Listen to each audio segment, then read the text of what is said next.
BPSC से नियुक्त सभी महिला शिक्षिका को शिशु देखभाल अवकाश सीसीएल कैसे मिलेगा।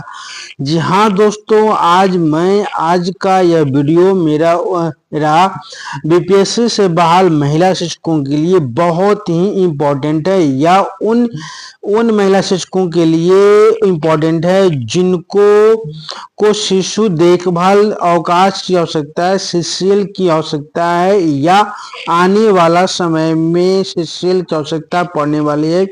उन सभी महिला शिक्षकों के लिए यह वीडियो वो बहुत ही इम्पोर्टेंट होने वाला है।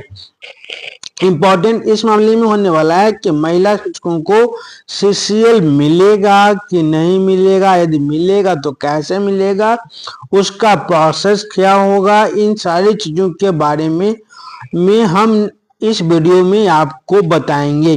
तो आप हमारे वीडियो पर बने रहिएगा। हम इसी विषय पर चर्चा करेंगे।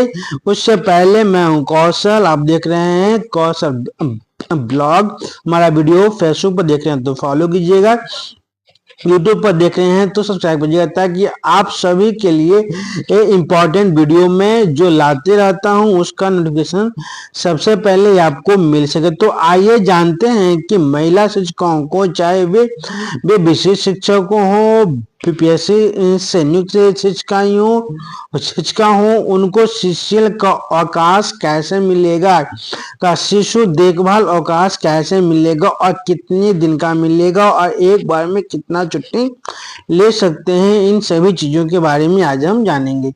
तो आइए जानते हैं पत्र। इसके संबंध में एक पत्र निकला है और एक महिला है जो भागलपुर की हैं, उन्होंने से पत्र ने सीसीएल अवकाश लिया है, उनका सीसीएल अवकाश मंजूरी भी हुआ है।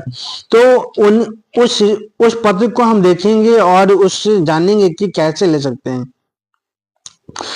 प्रेषक हैं जिला कार्यक्रम पदाधिकारी, स्थापना शिक्षा विभाग भागलपुर, सेवा में प्रधानाध्यापक कन्या मध्य विद्यालय सीआरडी सुल्तानगंज भागलपुर।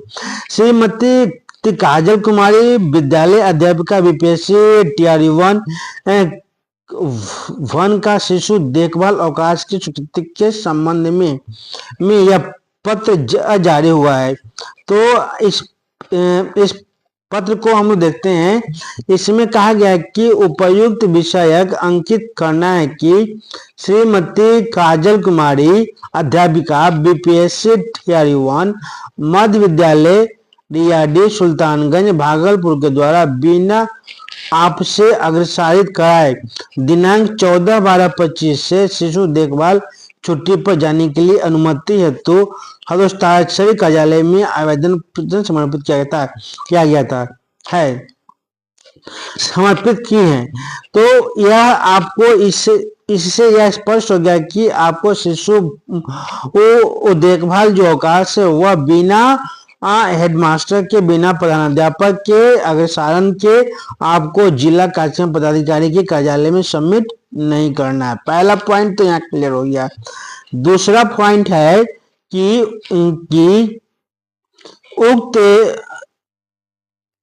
उक्त शिशु देखभाल छुट्टी के नियमानुसार स्वीकृति हेतु निम्नलिखित कागजात और सूचना हस्ताक्षरी कार्यालय को उपलब्ध कराना अपेक्षित है। जी हाँ, सीसीएल के अवकाश के लिए निम्न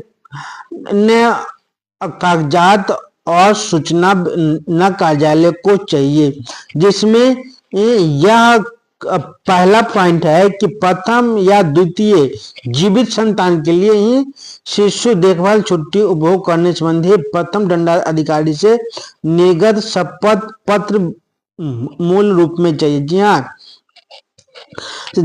शिशु देखभाल के लिए जो आवेदन होगा उसमें प्रथम दंडाधिकारी एक से शपथ पत्र यानी इसे मजिस्ट्रेट से बनवाया हुआ शपथ पत्र चाहिए और उसमें यह उल्लेखित होना चाहिए कि प्रथम या द्वितीय किस जीवित संतान के लिए आप शिशु देखभाल लेना चाहती हैं। पहला पॉइंट यहाँ क्लियर हो गया कि आपको शपथ पत्र देना है।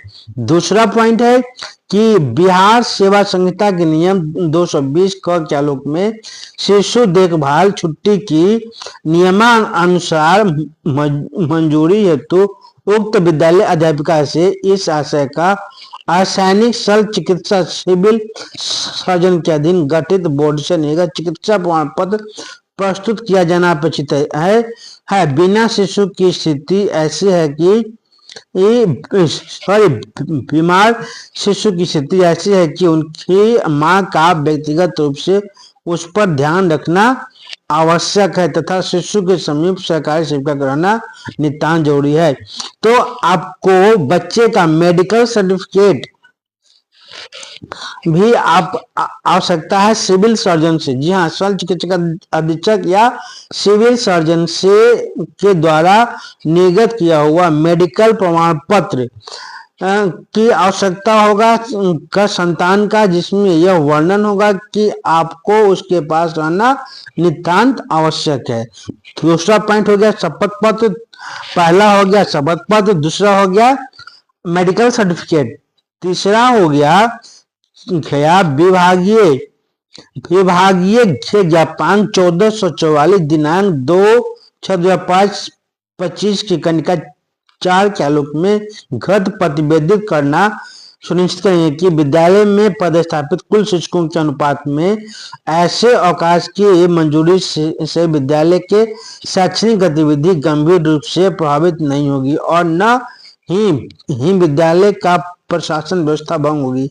साथ ही यह भी प्रतिवेदन करें कि विभाग को जरूरत होने पर उन्हें सुविधा पूर्वक छुट्टी से वापस बुलाया जा सकता है। अंकनीय है कि बिहार सेवा संहिता के नियम 152 के अनुसार छुट्टी का अधिकार पूर्वक दावा नहीं किया जा सकता।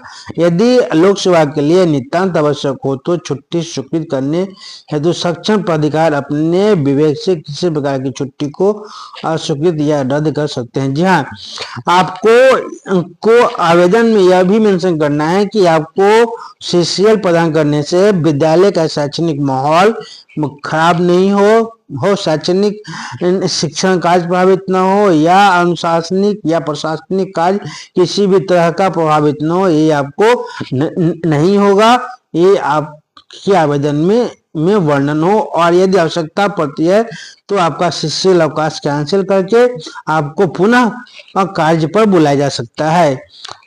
इसमें आपकी स्वीकृति है और यह भी है कि आपकी छुट्टी स्वीकृत करना या स्वीकृत करना सक्षम प्राधिकार के स्वविवेक पर भी निर्भर करता है। अतः आपको निर्देश दिया जाता है कि श्रीमती काजल कुमारी विद्यालय अध्यापिका बीपीएससी TRE 1 का उपरोक्त कागजात एवं स्पष्ट प्रतिवेदन पत्र प्राप्ति के साथ ही हस्ताक्षरी कार्यालय को उपलब्ध कराना सुनिश्चित करें ताकि ये विषयांकित मामला का यथाशीघ्र निष्पादन किया जा सके। विलंब की स्थिति में सारी जवाबदेही ये विद्यालय प्रधान की होगी। यह भी निर्देश है कि उक्त प्रतिवेदन संबंधित प्रखंड शिक्षा पदाधिकारी के माध्यम से उपलब्ध करना सुनिश्चित करेंगे। जहाँ यह भी कहा गया है कि जो प्रतिवेदन है और जो उपरोक्त कागजात है वह स्वयं प्रधान अध्यापक नहीं देंगे, प्रखंड शिक्षा पदाधिकारी के माध्यम से होते हुए आपका आवेदन जिला कार्यक्रम पदाधिकारी स्थापना के पास पहुंचेगा। तो आप सभी महिला शिक्षकों को के लिए यह वीडियो बहुत ही इम्पोर्टेंट है कि आपको सीसीएल कब मिलेगा, कैसे मिलेगा और उसके साथ किन किन कागजातों की आवश्यकता होगी। तो सीसीएल के लिए आपको शपथ पत्र चाहिए, ये आपकी संतान के लिए सीसीएल लेना चाहती हैं। दूसरा है कि आपको सिविल सर्जन के द्वारा निर्गत मेडिकल प्रमाण पत्र, चिकित्सक प्रमाण पत्र की आवश्यकता होगी है। ये दो चीजों की आपको नितांत आवश्यकता है, तभी आपका सीसीएल मंजूर होगा, अन्यथा आपको का शिक्षण मंजूर नहीं होगा। तो आप सभी शिक्षकों के लिए या वीडियो अच्छा लगे तो लाइक कीजिएगा, कमेंट कीजिएगा, अधिक से अधिक शेयर कीजिएगा, ताकि ये शिक्षण से संबंधित वीडियो सभी शिक्षकों को लाभ पहुंचा सके। तो मैं हूं कौशल, आप देख रहे थे कौशल ब्लॉग। आप हमारा वीडियो फेसबुक पर देख रहे थे तो फॉलो कीजिएगा, यूट्यूब पर देख रहे थे तो सब्सक्राइब कीजिएगा।